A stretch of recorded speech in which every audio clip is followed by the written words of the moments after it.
Venerable Miao Guang was the personal English interpreter of Venerable Master Xing Yun. She also serves as the English secretary at Fogong Shan's founding master's office. She graduated with a bachelor degree from the Department of Asian Studies, University of New South Wales, and went on to complete her Master in Buddhist Studies at Fogong University. She's currently serving at Fogong Shan Institute of Humanistic Buddhism as both a Deputy Chancellor and Director of the Department of International Affairs.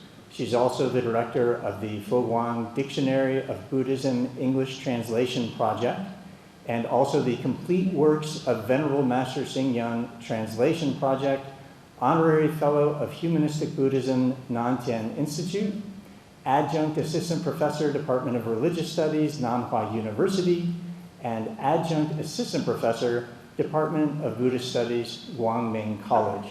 And it's our great honor to have her here today to speak with us. Let's please welcome Venerable Miao Guang.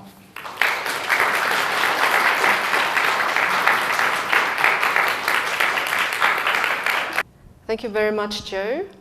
Distinguished guests and friends at Rice University, and BLIA members and friends from Fogong Shan, thank you for having me here today. It is a great honor to be back in Houston after maybe 4 to 5 years. And I would also like to extend my gratitude to Lydia and James Zhao for making today's talk happen. It's such a pleasure to be back. And I've always enjoyed sharing my humble experiences with everyone. And so today, my talk is on cultivating compassion, a Buddhist path to inner peace. Well, this is a part of my visit to Texas and the East Coast this time. So one of my talks will also take place at Temple University. And Marcus Biggenheimer, the professor, told me to make sure that my talk at Temple needs to be a very academic one. But I wasn't sure if that should be the same at Rice University until Lydia shared with me the poster. The poster has a lot of messages. It's kind of relaxing, it's personal, and I think the pink color also reminds me to really share my experiences today on the topic on a softer tone. So I hope I won't bore you. And if I start to talk nonsense, my apologies. It could be due to my jet lag because I just landed at 10 o'clock yesterday. But nevertheless, always a great joy to see the smiling faces in Texas. Okay. Well, for those who I have the pleasure of meeting for the first time, my name is Miao Guang, which literally means wonderful light in Chinese. It is a Dharma talk, a Dharma name given to me by my teacher, Venerable Master Xing Yun, who is the founder of Fogong Shan, Buddha's Light Mountain, headquartered in Taiwan. And it is also based in Stafford here. It's called Chung Temple. Beautiful vegetarian food, lovely garden, wonderful smiles and friends. So if you haven't visited our temple, you are most welcome to visit us. And so Fogong Shan as an international order is an umbrella to about 1,400 Buddhist monks and nuns around the world. And of course, in order to serve the globe, it is not enough just to have the 1,400 of us. So we are also supported by the Buddhist Light International Association that comprises of lay Buddhists, like many of you here today, to join in the force of Dharma propagation. So this is the Buddhist organization that I serve under. The two are like the two wings of a bird, a chance for us to share messages of the Dharma that is fitted to today's time of age, today's society, and today's world. So for this reason, the message of compassion is really, really important. It will make a huge difference to the world of today. But nevertheless, as people hear of the messages of compassion, they would have a question. Okay, what do Buddhists mean by compassion? How do you put it into practice? And how do you actually cultivate compassion? Okay, so I hope this is also a topic of interest to all of you today, because it is something that is present within all of us, something that awaits our discovery. Okay? But really humbled by the experience, and to be honest, I am still a little too young to really speak of what it's like to have compassion. So today, I'm excited to share my personal reflections on compassion, exemplified by two of the greatest Buddhist practitioners that I've had the great honor to meet in this life, in this time. The first of them is my teacher, Venerable Master Xing Yun, the founder to Fo Guang Shan in Jebbia, who passed away last year, but has left behind his legacy to the many of us to continue our endeavors in this world. My second greatest mentor in the Western world is Dr. Louis R. Lancaster, Professor Emeritus at UC Berkeley from East Asian Studies, a forerunner in Buddhist canon studies as well as the philosophy of Buddhism. So the two of them, the two remarkable figures, have truly profoundly shaped my understanding of compassion in practice. So as we speak of compassion, and just as mentioned before, there's always the question of what is it and how do we cultivate it? And so as I ponder over this question, I'm reminded of an experience during my encounter with a second-year student from Minerva. As you know, Minerva, the university without walls, they send their students across the world through 7 cities every year.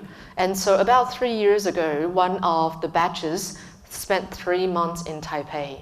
And after 3 months, as they neared their end of session examinations and assignments, they felt an extremely large amount of stress. It became too stressful to be a student. And so the faculty in Taipei decided to arrange a mindfulness session, and therefore it happened at our temple in Taipei. And since it needed to be an English-speaking session, they asked me to go from Kaohsiung to Taipei to spend time with these students. And the 90-minute mindfulness or meditation session it actually went very smoothly until I opened it up for questions. The questions were very interesting, very engaging, and very challenging. And so one of the second-year students, a lady who was from India, she came up to me after thanking me for guiding them in meditation. She asked me a very interesting question. She says, "You're a Buddhist nun." So I said, "Yes." Right, by the way I look and where I'm staying. So she said, "Okay, so you're a Buddhist monk, a Buddhist nun, and you're a Buddhist practitioner. So I have a question for you. Since you spend most of your time on spiritual cultivation, what do you take to be your greatest accomplishment ever in your whole life as a Buddhist nun?" Okay. So that was a rather big question. Right? So it's just asking me, what do you think would be the greatest thing I can achieve in my whole life as a Buddhist nun? Okay. So there are many things, but immediately coming to my mind was the answer in the Diamond Sutra. So I told her, well, for me, I believe that maybe towards the end of my life as a Buddhist nun, if I can achieve these 3 things, that is, according to the Diamond Sutra, right, with a profound understanding of wisdom, one should be, first of all, unfrightened under all circumstances, in sickness, in chaos, in fear, in uncertainties. I shall remain unfrightened, 不惊. And secondly, I shall remain never in terror. Under all sorts of circumstances, if my mind is not terrified, I feel okay. And thirdly, if my mind is without fear, right, in the darkness of navigating an unknown future, right, then I feel I have accomplished the greatest thing as a spiritual practitioner. 不惊不怖不畏, right? Unfrightened, not in terror, and unfearful. And she listened to my answer, pondered for about a few seconds, and she nodded her head and she says, "I like that answer." Okay, so I said, "Thank you, I like it too." Okay, and as I said that, I felt a little unsure. Right? I felt a little embarrassed and even a bit more shameful. For what reason? for the reason that I'm not sure if I can ever actually achieve this in my whole life, because it would be an extremely high level of attainment. Right? And so can I achieve it? Can I achieve it became the follow-up question that has lingered in my mind ever since. And I believe it will continue to linger until the end of my life. For me to wonder whether in the crisis of my personal life, right, in the chaos of the world, right, in the unmoving moments of conflict, can I ever achieve these three things? Okay? And so I'm constantly put to test. I'm constantly put to test in terms of whether these criteria to peace can ever actually come to my mind. And so, as a tradition, it comes all the time. And last night, as we boarded the plane in Taipei, a challenge arose immediately. Okay? As we boarded the plane, I realized that sitting next to me was, I think it was a Vietnamese family. There was a family of 4.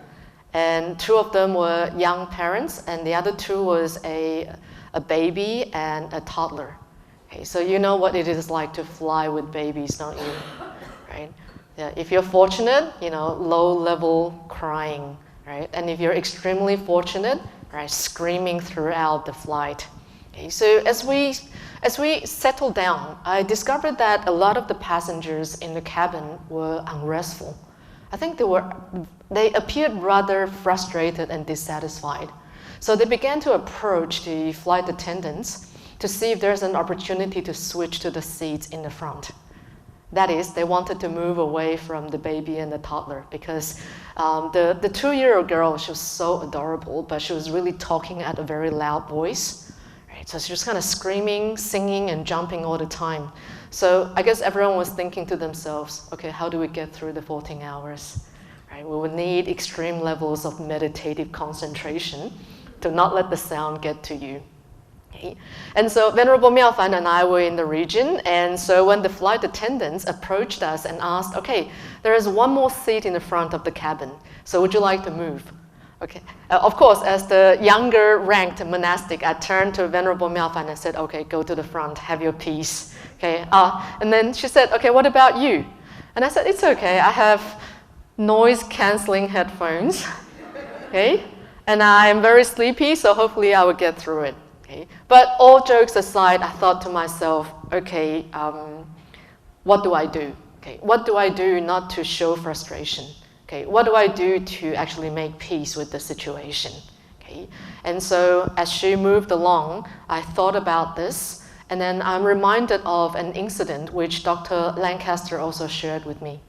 He said during his 70s, he pretty much flew all over the world on a weekly basis. So on one of his flights from Los Angeles to Taipei, which was a 12-hour flight, he also had the extreme fortune to be sitting next to a screaming baby, a baby who was crying all along. So when he landed, I picked him up from the airport and I asked him the question, okay, so how was your flight? And then, with a tone of sadness, he said, oh, it wasn't very well. It wasn't very good because there was a baby that cried throughout the entire 12 hours. Right? The baby was crying off the top of his or her lungs. And my immediate response was, okay, that must have been terrible. But to my surprise, Dr. Lancaster said, yes, but not for me. All along the flight, I felt very sad because I wondered, why am I so helpless? And why was I not able to come up with any way to help the baby feel more comfortable? So obviously when a baby is crying, it's because of the cabin pressure. Right, that's causing pain in the ears, maybe in the head. And the only way for the baby to express his or her discomfort is through crying. And of course, if you had to go through 12 hours of pain, right, you would be constantly dissatisfied. And that was the baby's way. But what really struck me was his response. He said, I was sad because I don't know what anyone could do to take away the baby's suffering. Right? And so as I thought of that, I came up with a new perspective towards what I would do with the very happy toddler. because she was jumping up and down in the cabin. Okay? But an interesting happened. Immediately after Venerable Miao Fan moved to the front of the cabin, the baby quietened down. Okay? I don't know why. Okay? I don't know why. I was happy. Okay? But there were two messages in all of these, because many of the passengers who moved to the front, they also wanted peace, didn't they? Yeah, it was an action taken out of the desire to find some kind of peace. It was not an action taken out of despise or dislike to the baby. Right? And secondly, the girl was jumping up and down because she was very excited about flying in such a giant bird. Right? So she was kind of giggling, she was happy, but until the movement, Venerable Miao Fan moved to the front, it was about 20 minutes. I guess she got tired of the jumping, right, and the singing, so she quietened down. She started to fall asleep in her dad's laps. Yeah. So to me, I wondered what happened all along. Okay, what was causing the dissatisfaction, and what happened at the end? Right? And so it it came to me that the baby's way of finding her peace was, first of all, to express her way of joy and excitement. Right? And when she became tired, everyone felt okay, but at the same time, it really required many of our patience. It needed our understanding to overcome the moments when excessive noise or sound came to our ears beyond our expectations. So how do we deal with it? How are we able to make peace with it if the baby was to carry on with this throughout the 14 hours of flight? And so I thought about it, and as Dr. Lancaster's message came to me, I decided to try to establish some sense of understanding towards the girl. So as I said, she was excited. That's why she was making the noise. And then, why was she excited? That kind of triggered my interest. So I listened to her. After the flight took off, she started to get excited again. Okay? But this time, there was no sense of frustration in my mind anymore. Because this time, I decided to listen to the voice, to her, and I wanted to hear what kind of message was in her mind. So when she was excited, she raised her voice. When she was uncomfortable, right, she kind of whined a little bit and kind of put her arm around her father and began to cry. So as I sensed those moments of discomfort, then none of the frustrations arose during the rest of the flight. Okay. We all found our way of peace. And that kind of peace was actually established through the teaching of empathy. The kind of empathy Dr. Lancaster and the Buddha all taught us. And the message in all of this is, well, in times when we lose our patience, right? We're reminded of the Buddhist sutra called the Lotus Sutra that talks about the flower that grows out of the mud. And the Chinese saying refers to this flower as the flames that were transformed into a red lotus. Okay. And so this symbolizes the transformation of anger or dissatisfaction into something pure and beautiful. Okay. And this imagery reflects how our inner peace can transfer difficult situations, as long as we are willing to give rise to a sense of empathy. Right? As long as we are willing to give our time to ourselves and others to understand what is going on. Because in many cases, we do not allow such time, so we get frustrated. Right? We drive with road rage. Right? We get so angry on the road. Right? There's no need to take a lesson on how to get angry for some reason. But it takes such great effort to learn how to establish patience. Therefore, the image in the flame and the lotus, we would say the flame represents the anger triggered by our dissatisfaction about the world, while the fragrant lotus symbolizes the calm repose we retain through the power of transformation. Okay.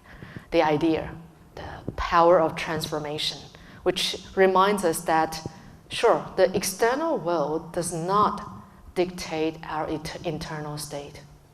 Right? We don't submit to the external world before we decide whether we want to feel peace or whether we want to feel anger. Right? That is the first lesson. Right? Do we do that all the time? we tend to submit. We submit to the world, we submit to the people around us, right? We submit to non-existing expectations of reality, then we get angry. Okay? So now the power of transformation is a chance to teach us through the Lotus Sutra to cultivate peace through compassion and wisdom, which can shield us from such disturbances. Right? So this disturbance coming from the mind then tells us, okay, if the Buddha is saying, there's a Buddhist saying that tells us, imagine your mind is a factory. Right? There are candy factories, right? There are petrol factories, right? There are textile factories. There are all kinds of factories that provide any kinds of things based on your level of creativity. So today, if we are interested in what the sutra has to teach us, would you be interested to see what kind of thoughts your mind will produce? Right? Is it anger? Is it patience? Right? Is it ignorance? Or is it wisdom? Okay. So hopefully in the rest of today's talk, we will be able to find some kind of directions. Okay. But I would like to begin with the definition of compassion. As said, what is it?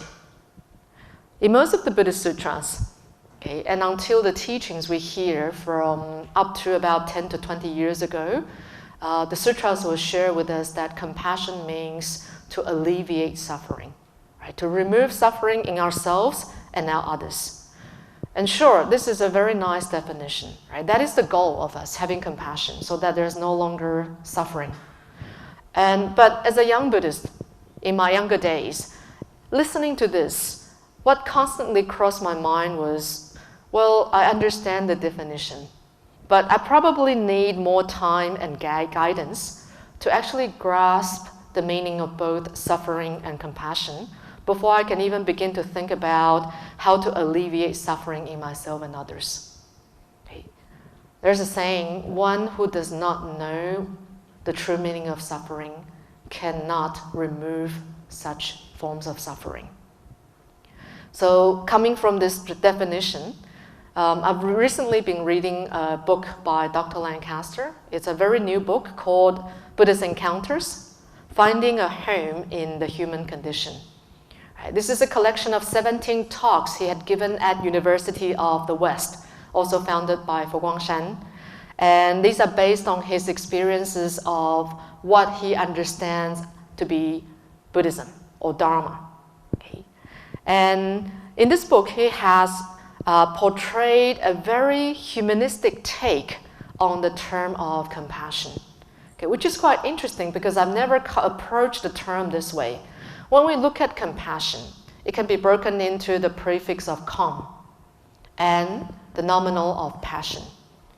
And regularly, we would translate passion as some kind of desire or intention, right? Some kind of enthusiasm or sexual drive. Right? You have a lot of passion, but not in his case. Hardly anyone has ever discovered that the etymology of passion is actually suffering. Okay? When you have too much passion, right? The Buddhist sutras describe it as burning desires. So that's why you begin to suffer, because when your desires are not met by reality, you suffer. And so passion as suffering, coming with the prefix of com, which means together. Right? Dr. Lancaster defines compassion as to suffer in common. We are all brothers and sisters in suffering. And we say this not in a negative way, but in a way inspired to awaken everyone's awareness of our togetherness in real life. In 1999, a massive earthquake took place in central Taiwan. It shook in the middle of the night and took away thousands of lives. And when that happened, at the epicenter of the earthquake was one of our small centers. Okay? And at the center were 3 Buddhist nuns whose midnight slumber was also abruptly disrupted by this earthquake. So they woke up into a shaking world. Everything was falling into places, And once the earth quietened down, one of the Buddhist nuns rushed outside to get a glimpse of what was happening. And what she had saw was actually collapsed houses and sounds of moaning and cries. Okay. And of course, being victims herself, she did not care too much about what help she was receiving. Instead, her first reaction was to run into the pantry of the temple, because coming to her immediate attention was that when this happens, many people will be displaced in the middle of the night. Right? In the morning, people will be hungry, especially helpers. And so her first action was to remove everything from the pantry, cook a humble but sumptuous meal for anyone who would need the energy. And the second thing she did was to contact our headquarters to arrange possible places of shelter. She became so busy in the next 24 hours, she hadn't realized that our own temple was also in bits and pieces until she returned home at night. And so what happened to her was also a display of compassion and empathy. Empathy means knowledge that others are suffering. But the problem with empathy is that you may know that people are suffering, but you don't necessarily take actions. That's how we understand empathy. Right? I understand your pain, but there's nothing I can do about it.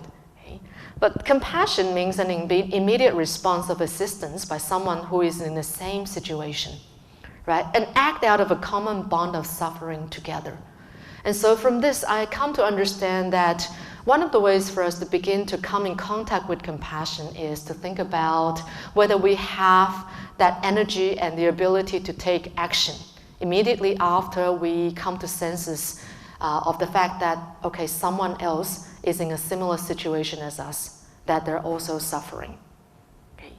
And so one of the lessons that also taught me the very basic teachings of suffering comes back to when I was 15 years old. Okay. I was born in Taiwan and raised in Australia. And so after graduating from primary school, at age 12, my entire family migrated to Australia in Sydney. And my parents did their best to make sure we received the best education, so they found a private Anglican school for girls. And when I was sent to the school, I barely spoke any English. And I was very new to the Australian environment. And so things were a little bit difficult for me. Going to school caused a lot of anxieties because I wasn't able to speak English, which meant that I wasn't able to really make friends. And I was not able to keep up in school either. Okay. And so going to school became a very stressful thing for a 15-year-old girl. Okay. And every day I had to think of ways to keep up, and I have to make sure that I understand what was going on. So 2 weeks into my arrival in my new school, in one of the classes, they decided to play a game to bond everyone together, right, to strengthen our bond. So the game was like this. Okay, we were pretending that we were in a shopping mall. Okay, and what happens is we will be divided into groups according to a number or a price that was called out. For example, the teacher will begin by saying, okay, today, okay, we are selling bread. Okay, so how much do the bread cost? All right. If the speaker calls out 3, each one of us represent either $1 or $2. So we have to quickly assemble to create the right number. Right? So if I represented $1, I have to go up to another girl who is also $1, another one. Right? So the 3 of us would have to hold hands. Then we survive. We continue in the game. But if within the time limit, we fail to find the right group to form the right number, we sit out. Right? And so there was actually a lot of fear for me to actually be missing out in the game. So I had to try very hard to get the numbers right. And so in one of the calls, it turned out that the 4 of us came together, and the price called out was $5. But all 4 of us only formed a number of $6. Which meant that our group didn't get the right number, and one of us had to leave the group. Okay, so some kind of terror and fear crossed my mind. Okay, do I have to leave now? right? Oh, do I get left out again? This is terrible. Okay? But immediately one of the girls looked at us. I guess she kind of sensed my fear. So she looked at us and she said, okay, you guys stay together. You'll be fine. I'm going to think of something else. So she ran off to find her own group. Okay? It was a small gesture. She said, you guys stay together. I'll find someone. Right? And that gave me an immense sense of security. Right? She actually removed my fear of being left out while relinquishing her own chance to feel okay. Okay? That was amazing. She did it without hesitation. She acted immediately. Okay? So to me, that was a display of virtue that creates a peaceful internal state which transcends external fears or expectations. She did it with such grace and generosity, so I remember that moment to this day of my life. 30 years later, I still remember that moment. It was a beautiful moment of compassion that displayed an amazing level of empathy and a sense of awareness that we are all together in this, so no one needs to suffer. Okay? And to do this, we also have to remember, okay, how do we actually maintain harmonious relationships, right, by following the Buddha's teachings? Right? In order to make sure no one suffers, that we all coexist in harmony, right, there are the so-called 4 means of embracing. Right? These are fantastic ways for us to maintain harmonious relationships. The first one is called generosity, which the girl displayed. She not only shared a sense of security, generosity also means to share your knowledge, to share what you own, a piece of bread, right? Some possessions to help each other overcome a moment of difficulty, generosity. And secondly, kind speech, right? To always use gentle, compassionate words to connect with others and to encourage others. And the third way of embracing is through beneficial actions. That is, to do good deeds to support and uplift others. So my classmate uplifted me in amazing ways. She gave me a lot of confidence. She made me feel okay that I could do the same for other people. And lastly, empathy. Right? To understand and work alongside others and to share our experiences. So these practices help create harmony and build strong relationships in Buddhist teachings. So the saying tells us, if a person is able to live at peace and speak kindly to others, they will naturally win the respect of others. This reflects the spirit of kind speech and mutual respect, added with beneficial actions and empathy. There are always ways to build harmonious relationships. As long as you have these qualities of compassion, you will find a way. Okay? You will be okay. These teachings helped me get through my high school days as a Taiwanese immigrant who was new to the English language and the Australian environment. And even more so, I continue to benefit from my teacher, Venerable Master Xing Yun, to really push along in life whilst establishing that sense of awareness. Sometimes it helps to tell yourself, okay, I may be suffering, but I'm not the only one who is suffering. Right? So again, we are all brothers and sisters in suffering. And this helped me to understand that whenever during my school days, should any of my classmates offend me or maybe take advantage of me, right? Instead of getting angry, it gave me an ability to understand and to find a way out. Okay. And how did I do this? Okay. As I said, I was new to my school. And in the late 80s, Asian faces were still new in many of the schools. And since I did not speak much English and I was new to school, I became the fantastic target of bullying to my classmates. Okay. I can remember there was not a single day when I went to school I could safely arrive at the locker room without being pushed into the wall or being tripped over. Yeah. To them, it was fun, okay? Because when they actually teased me, they knew that this was an Asian girl who couldn't talk back. Well, it wasn't that I didn't want to talk back. I just chose not to use the F word or the S word to retaliate. That was all, because that's not the way I was taught by my teachers and my parents. So I remained quiet. Okay. My silence became my way of protecting myself. But it didn't work because it only triggered their immense motivation to keep poking me, right? To keep finding a way until one day I would get angry. Okay. So it was interesting. As I think back, it was interesting to see how creative they were. Right? During recess, I would sit in the playground, and on Monday, banana would be flying my way, right? Rotten banana. And on Tuesday, if banana didn't get me angry, they would turn to peaches and apples and many things. Right? And so as I sat there, I told myself, okay, this is not going to work. Maybe I should begin to use the S word or the F word to kind of remove their interest in me.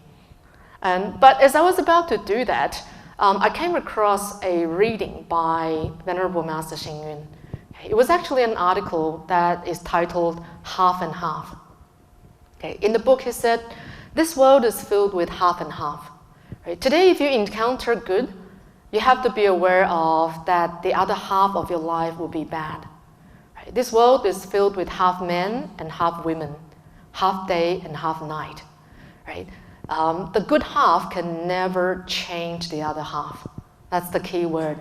Right? So if you want the other half to turn good, don't expect it to do so. The only thing you can do is to increase the better half, and the lesser half will naturally improve. Okay. That was all he said in there that allowed me to change my behavior. Okay.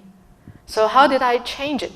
It came a day when I had to attend an assembly in high school. I went to a school that had 700 girls, going from kindergarten all the way to year 12. And every week we'll have to go to the assembly hall. And the assembly hall was an interesting one because it was a multi-purpose hall, so there were no chairs, which meant that if you arrived early, you just sit in your ear group on the floor. Okay, so on that day as a good student, I arrived on time. So I sat at the start of the row. And then came another younger girl who was also in my ear. She decided to find a chair. Okay. She got sick of sitting on the floor. So on that day, her creativity was to actually find a chair. And even more to that, she wanted to put the chair on the spot where I was sitting. Okay. Very interesting. It was a very big room. I was the first 10 people there, and she wanted my spot. Okay. And the way she did it was she came up to me. She, first of all, said to me, okay, go away. This is my spot, go away. And I was in a very bad mood that day, so I wasn't willing to compromise. So I turned to her and I said, no. Right? I was being very brave for the first time. I said, no, I got here first. There's plenty of space around you. Get your own space. Okay? But she was insistent. She stood there and she said, no, I'm sitting here. Either you move or I move you. Okay? She decided to shove her chair into my body so she could move me out of my spot. Okay? That was a real test of patience, I have to say. Okay? I was still deciding how I would retaliate. And as I said, I was in a very bad mood that day. And when she actually did, took an action that really offended me. She was really invading my space without respect. And as I thought to myself, okay, if I should retaliate with some kind of harsh words, maybe she will retreat. Okay.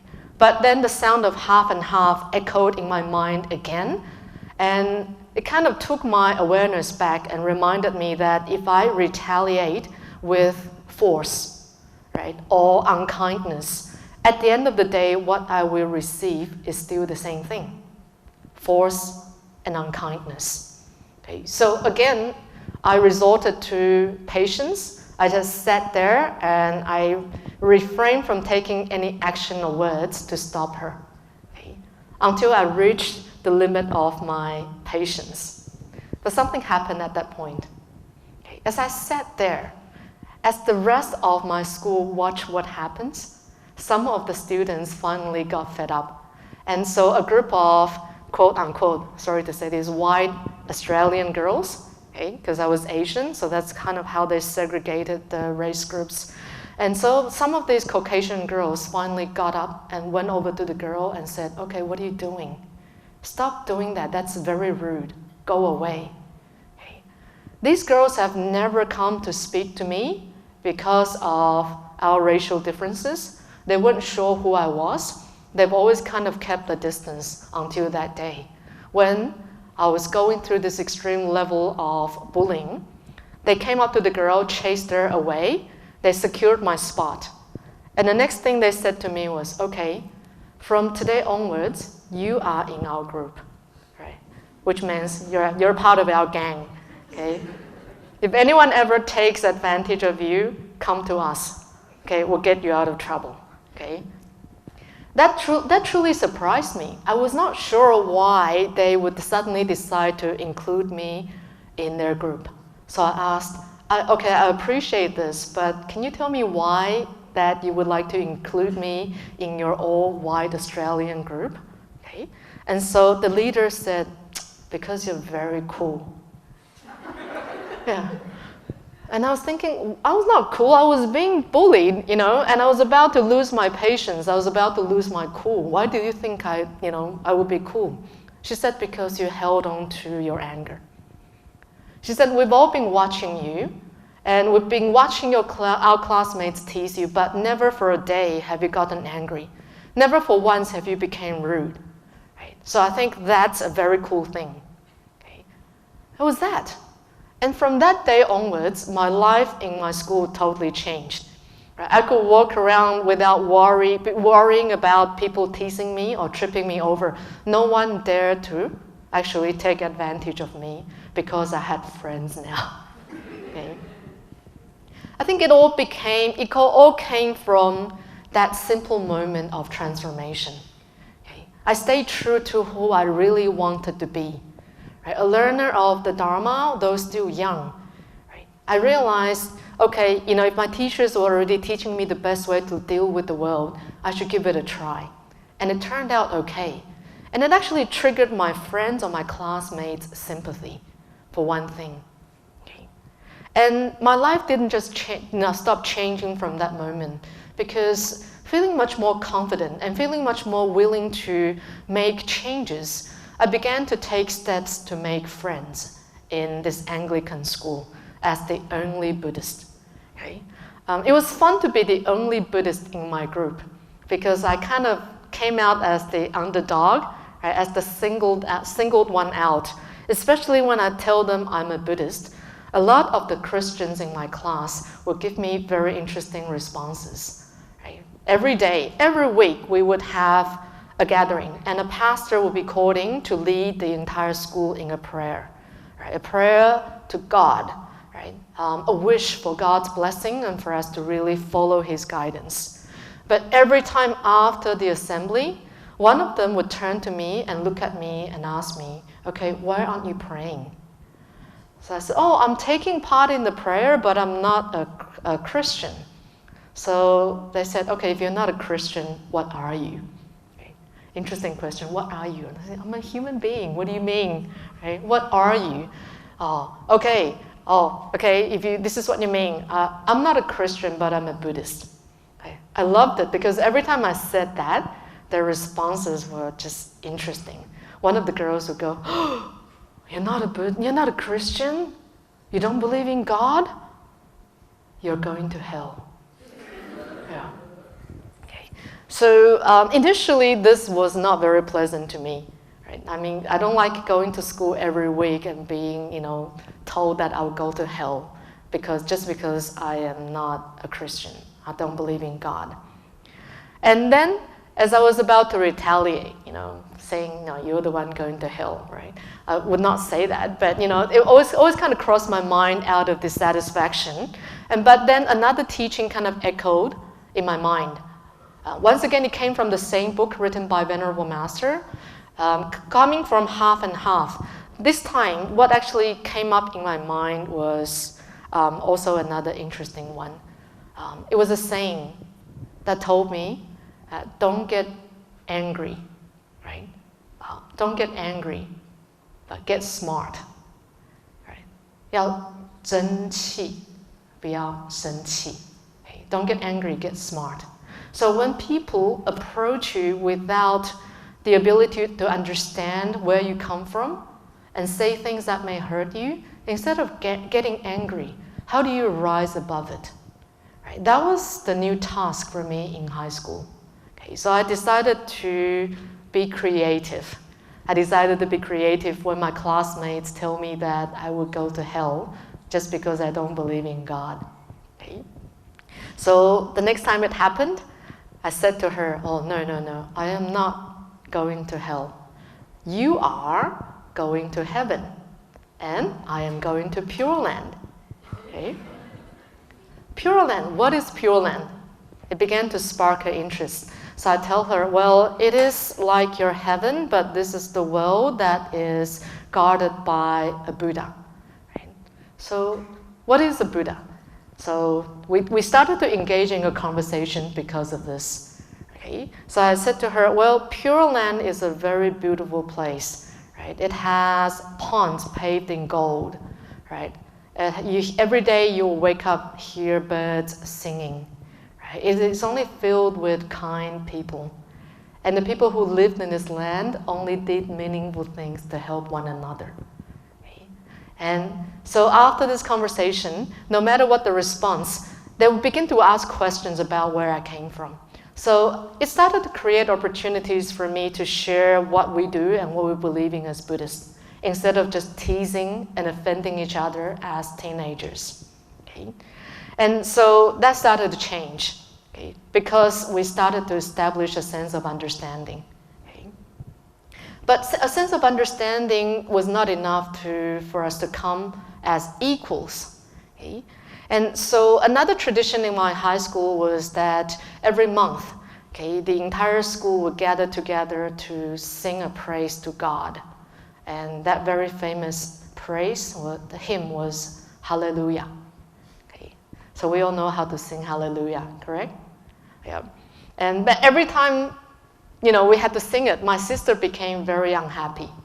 Okay. She would sit next to me, crossing her arms, feeling very grumpy, while everyone was singing Hallelujah, Hallelujah going on.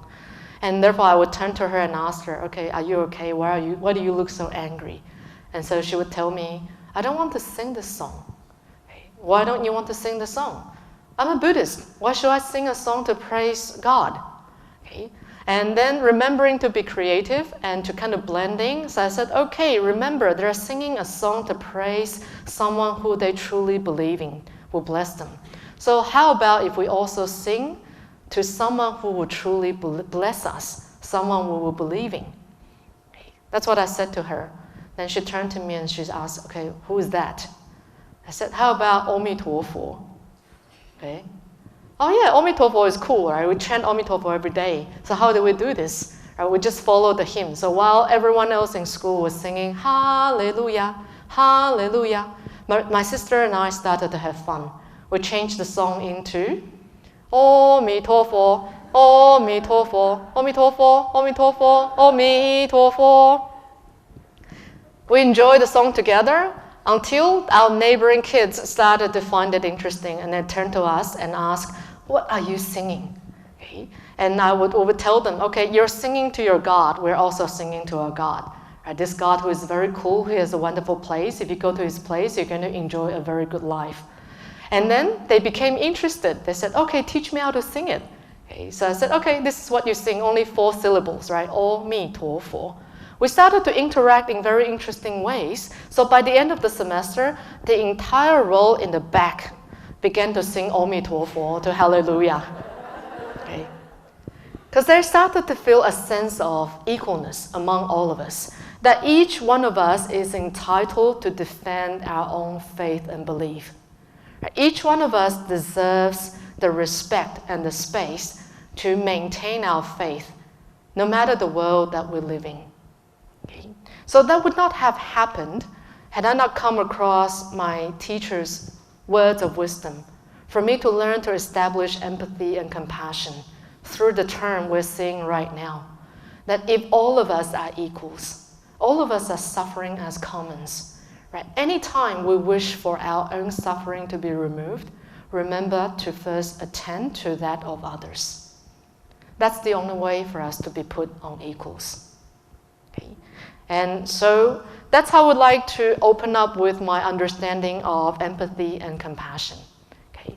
But what happens now is, although we understand this, okay, how are we able to cultivate compassion if it is defined as what I've just said? As we speak of compassion as an immediate response of assistance by someone who is in the same situation, right? The act of compassion is only possible between equals. Only those who are experiencing the same type of suffering is able to assist their fellow humans in suffering. That's how we understand it. So while we are fortunate not to be in extreme situations, such as earthquakes or severe illnesses, does this mean we cannot develop compassion just because we don't have the same experience? Do we always require that same experience?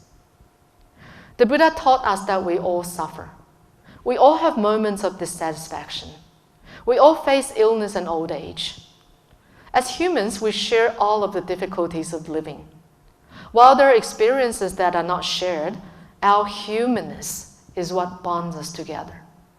So as long as we have that touch of humanness, we have an opportunity to allow that sense of compassion to arise in us. Okay. At Foguangshan, there is a museum, okay, a Foguangshan Buddha Museum, known for its barrier-free space across 100 hectares. Okay. The founder had designed it to be a place of art, a place of history, a place of education, and a place of religion. Okay. The 100 hectares of land is stretched across a 20-meter landslide, okay, that has a 2-story difference in height. Okay, so imagine if you had to climb a slope that spans 2 stories in height. It could be really tiring. But the founder had a way. He actually stretched that entire slope so long so that when you climb the 2-story height space, you don't feel like you're going upward at all. Okay. That was his way to make the climbing easier for all of us. But not just anyone, but everyone. Okay. In the second year after the opening of the Buddha Museum, one of the disabled association in Kaohsiung contacted Foguangshan and asked if their residents actually are able to visit the temple. Because in most temples in Taiwan, many Buddhist temples will comprise stairs and slopes in their entire architectural structure to symbolize the upward rising of our approach to Buddhahood. But all of these stairs and slopes made it very difficult for the disabled to come to the shrines to pay respect to the Buddha. Okay. But fortunately, when the association contacted the Buddha Museum, we said, yes, everyone is welcome to come, even bedridden members. They can just stay in their hospital bed. We have enough space for your staff to actually move the bed around and even into the shrines. Okay. And so the more than 100 members of the association visited our Buddha Museum. They went into the shrines. They walked through the exhibitions throughout the day without any barrier. It was an amazing day for them. It was so overwhelming that some of them began to cry because they believed that for the rest of their lives, they would never have any opportunity to enter a sacred shrine to pay their respect to the Buddha because of their physical disabilities. But Foguangshan, or Venerable Master Xing Yun, removed those barriers and gave them that opportunity for them to move closer to Buddha. Okay. So that was an amazing event. Right? It was tremendous. However, as that happened, for me personally, on that day, I could see their joy. Right? I could see the importance. But deep down, as I go through my task of cultivating compassion, I ask myself, how deep does my empathy and compassion go towards these members? If I cannot understand what they're going through, if I don't share that same experience, I am not able to admit that, yes, I do have the deepest compassion for them. I cannot feel it on the deepest level. Okay? Because I was not their equals. I was not qualified to be their equals, to have that sense of compassion for them. If everything we have said helps us define compassion. Okay? To be honest, that was where I was until COVID happened. Okay? As we know, COVID stopped the world. Right? COVID required all of us to share the common experience of being vaccinated. Right? To be vaccinated at least twice or 3 times. Okay? And so I too received 2.5 shots. But for some reason, after my 2.5 shots, something happened to my body. Okay? One of my knees, my left knee started to swell for unknown reasons.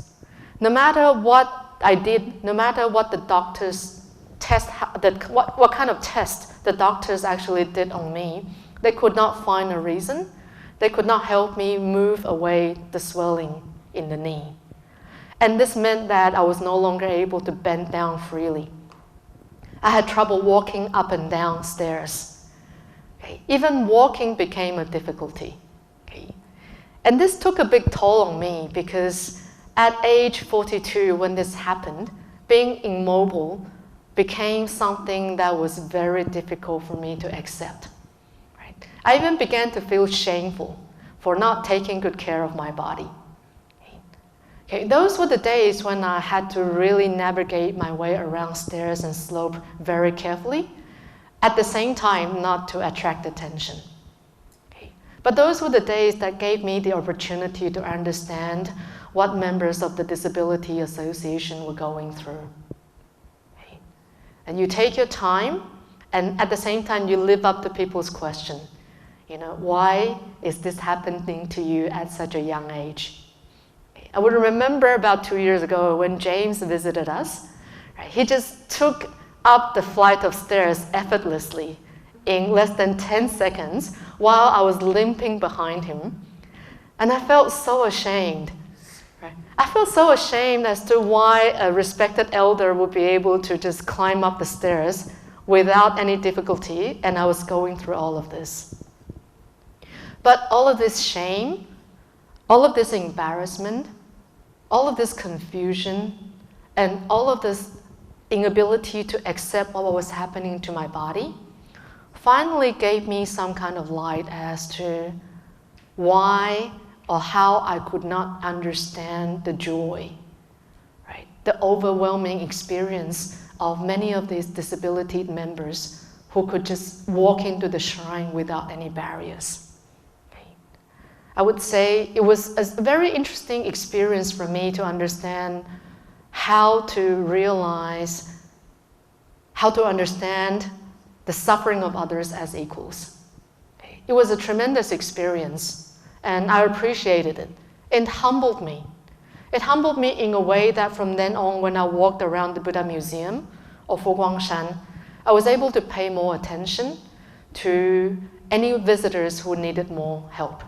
I was able to pay attention to anyone who needed more assistance. And I was also able to understand better why there is a policy at Fogwangshan. That is, anyone who comes to the museum can approach a desk to just request for a wheelchair without any kind of deposit, without leaving your ID at the counter. If you visit temples, if you visit museums, if you visit many places, you understand that in order to rent or loan a wheelchair, this is what you have to do, right? To ensure that you return the wheelchair. Okay. But Venerable Master Xing Yun at the Buddha Museum says, no, you don't do that. Anyone who comes up to you and asks for a wheelchair, you just give it to them. And you don't ask where they want to return it. You don't ask what they do with it. If they want to take it home, that means they need it. Just give it to them. And so it made it very difficult for the staff members to retrieve the wheelchairs because the museum was so large that although the rule had it that anyone who loaned a wheelchair can just push it, take it to the car park, and then when you assist the elderly or whoever is using the wheelchair into the car, We will make sure that we will tell them just leave the chair where you are and you can just drive away without telling anyone. Okay. And so at first the staff members found it very, very difficult until they started to realize the intention behind this. That is, all Venerable Master Xing Yun wanted to do was to make this place a barrier-free space. And by barrier-free space, it meant that no one needs to feel any lesser just because of the conditions they're in, just because of any inconvenience they have on them. And so until I went through this whole experience of my swollen knee, I could really truly understand why. And the little trouble that we ever have to do to retrieve the wheelchairs and sometimes to purchase more was nothing compared to the convenience we could give to them. How did this come about? It came about from a 90-year-old Buddhist monk who had lost his vision due to diabetes. It came about from a Buddhist monk who was 90 years old who had lost his mobility due to a couple of falls and surgeries that caused him to be wheelchair-bound. Right? As he built the temple, as he built the Buddha Museum, what he did was he sat in his wheelchair. He wheeled himself around the museum ground in the morning, during noonday, and at night time, just to make sure that any spot or any corner that he visited is convenient and is barrier-free. So he created the entire barrier-free space with his own body because he was inconvenienced. It was his way to show compassion as equals to anyone who's disabled. So, to have compassion, we cannot learn about compassion without paying attention to this very interesting figure or archetype of compassion in Buddhism, that is the Bodhisattvas. Bodhisattvas are the epitome of compassion in Buddhism. Bodhisattvas are beings who are very close to enlightenment but choose to become reborn again and again, life after life, to experience suffering. Okay. It's interesting, isn't it? If we ever learn the Dharma, our greatest goal is to become liberated, so we no longer become reborn.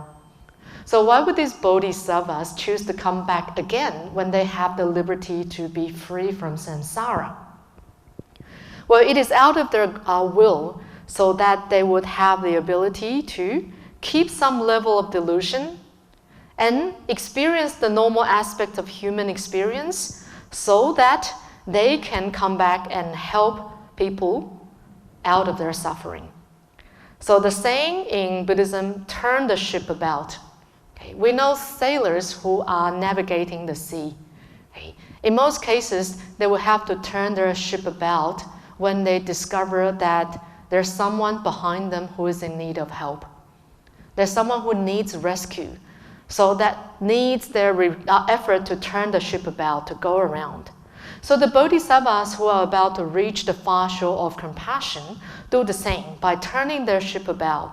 In their spiritual journey, when they consciously redirected their focus from personal enlightenment to help all sentient beings to be free from suffering. Instead of striving solely for their own liberation, they do so to tour the vast ocean of samsara, choosing to remain in cycle of birth and death in order to help others. Okay.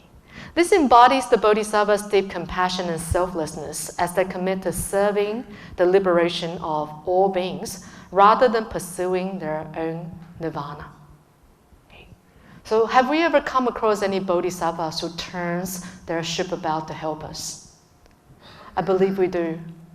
Right? The doctors in this world, right, who tone down their understanding of illness. They explain this in the simplest words so that we understand why we get sick. They explain to us in the simplest words, in hopeful encouragement, so that we feel okay to go through treatment, so that we can get better. This is what the bodhisattvas do. Okay. And the bodhisattvas I come across is yet again Venerable Master Xing Yun.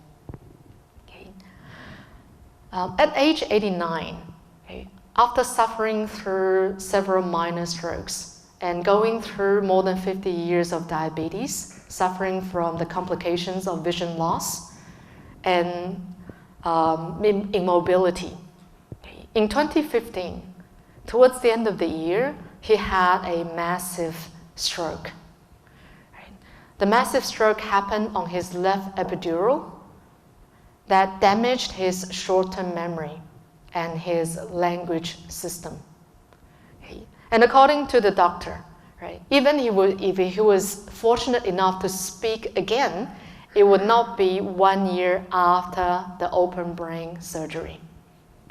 That was what the doctor said, not until 1 year later. And he may not even make it at all. However, 1 month after the open brain surgery, he began to talk out of our surprise. He began to speak simple words such as thank you, sorry to cause so much trouble. I'm grateful that you're helping me. It was 1 month after that. And 99% loss of vision and major loss of hearing made it almost impossible to recover from his memory loss. Anyone who has that experience would understand in order to recover your memory, you relied on photographs of your past. You relied on people's faces. You relied on objects of memory in order to strike your memory of what actually happened. But this was impossible for him, who was not able to hear or see anything. And without the vision aid to recover memory, sometimes we're dependent on listening to what people say to you. Hi, I'm your daughter. I'm your friend. But the hearing loss that happened in his body also made it even more difficult. So we were in the darkness of despair. How are we able to help him? How can we help him continue this life that we wish he would elongate for our benefit?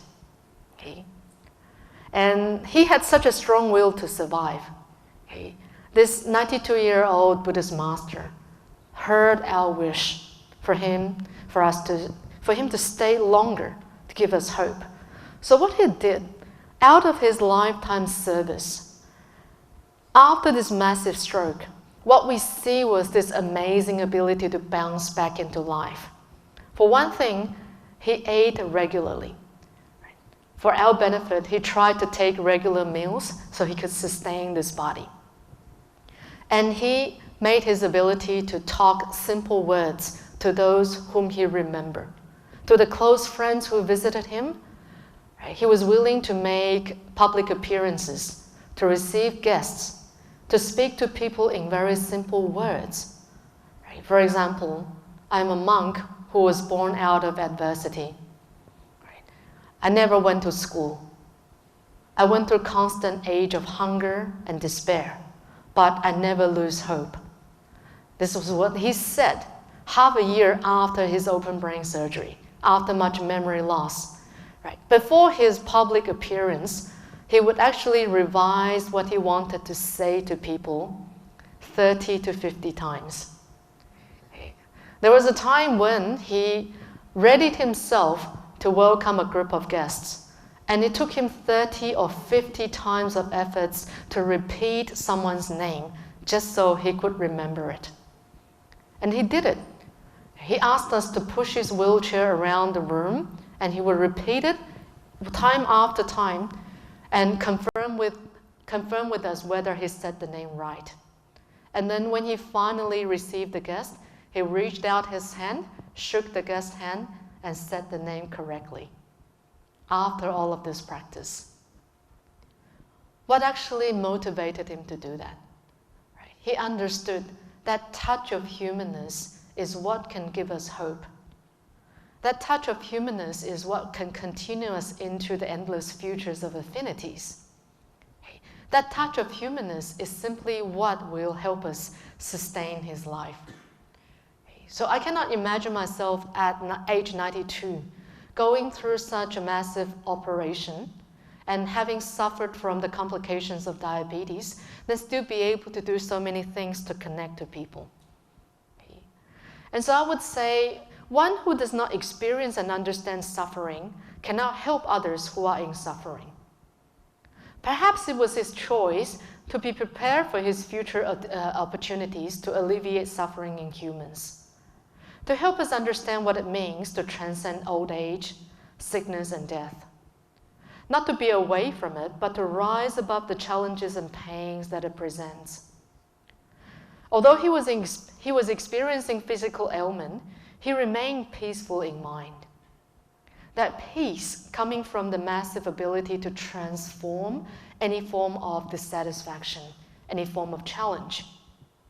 So I would say anyone who had the chance to come across him during the days of his illness and post-surgery recovery, you would see how transcendence of life and death were truly redefined by him. One who came face to face with suffering and rose above it. And so one of the ways to also show compassion is to develop a higher level of awareness to your community and to make sure that you're taking actions to benefit everyone in your community. So why was he willing to go through all of this? He knew that the community despaired over the approaching loss of his departure, and that all he needed to do was to be there. And we will still be hopeful, especially in the cold winter of COVID, because no one knew where we were headed during those years. We weren't sure how the community could be sustained. We weren't sure how the development of Buddhism would go after his passing away. So he taught us. He taught us in many ways not to be sad about his passing away. For one thing, he kept us active. Okay? He kept us active in the week during his passing away. What we had to do was we had to prepare for the tens of thousands of guests that came in to pay their respect during the week. And preparing for the memorial service with 1,200 people was not an ordinary or easy task. There was no coordination. Everyone just took on their spot and did what they had to do. We each took to our roles without second thoughts and just wanted to make sure that we applied what he had taught us to our 100%. That was how we overcame our sadness. And the second way he defined life and death was to teach Buddhists to learn to celebrate life and death. Even celebrate death, not to mourn over death. And what he did was he transformed the grave and sad atmospheres of traditional memorial services into a remembrance of celebration of life that is bright and hopeful. So at his memorial week, people didn't just go in to cry. People went in to sing praises of life, to share their gratitude. And they were walked into an open and bright atmosphere that were moved away from sadness. So he also gave us hope by telling us, I'll be back. He said, I'll be back. Look at the way I'm passing away in this statue, right? In this stupa. Right? It's a replica of the Nirvana stupa that we see in the place of the Buddha's passing away. And most interesting thing was he had instructed us to make sure that he will be moved into the stupa sitting upright instead of lying down. So inside there, he sat in that stupa and watched us over the week. And we took it as a sign that he was not resting. He said to us, the body has ailments. The body dies, but my mind and my spirit would never die. I'll come back. In the meantime, keep doing what you can. Right? He was a light transmitted to millions of other lights. And in times you are alive, make sure you never miss any chance to form good affinities with those who cross paths with you, because the effect will be everlasting. He had a heart big enough to show compassion to the world. He had a unique will that reminded us to keep working, to keep striving hard. So today I share with you, in short, the story of my teacher, Venerable Master Xing Yun, and also the definition of compassion redefined by Dr. Lancaster, also in his late days of ailment and suffering. But he's going through such with such grace, such awareness, and such wisdom. The two of them have taught me one way to cultivate compassion is to show full awareness of all living beings. To be present with all those who share a connection with you.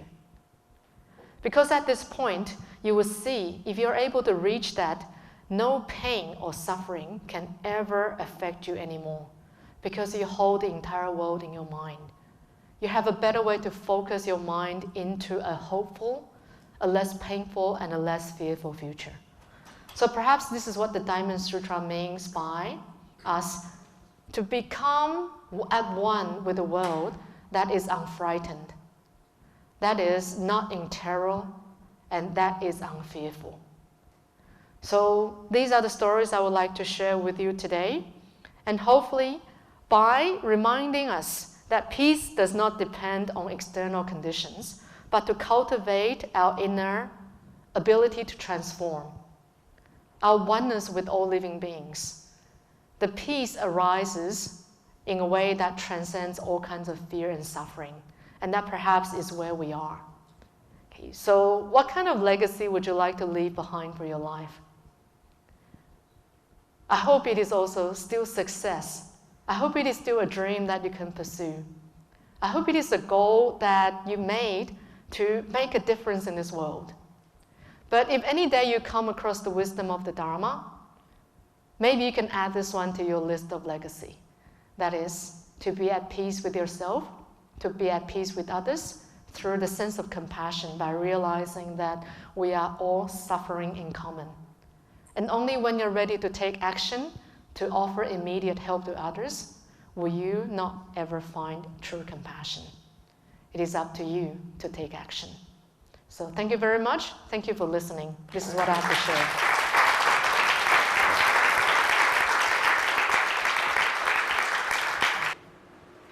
I really enjoy your stories, and especially the ones about you being bullied during high school, because I had a similar experience when I was younger in primary school. I really admire you, you had this process of refraining the anger to not fight back. I didn't fight back as well, but not because I was refraining, because I was too scared, maybe cowardice. And also there was nobody to help me, and my parents accused me of being too cowardice so that I got to be bullied. So my question is, what would you do if there was nobody to help you?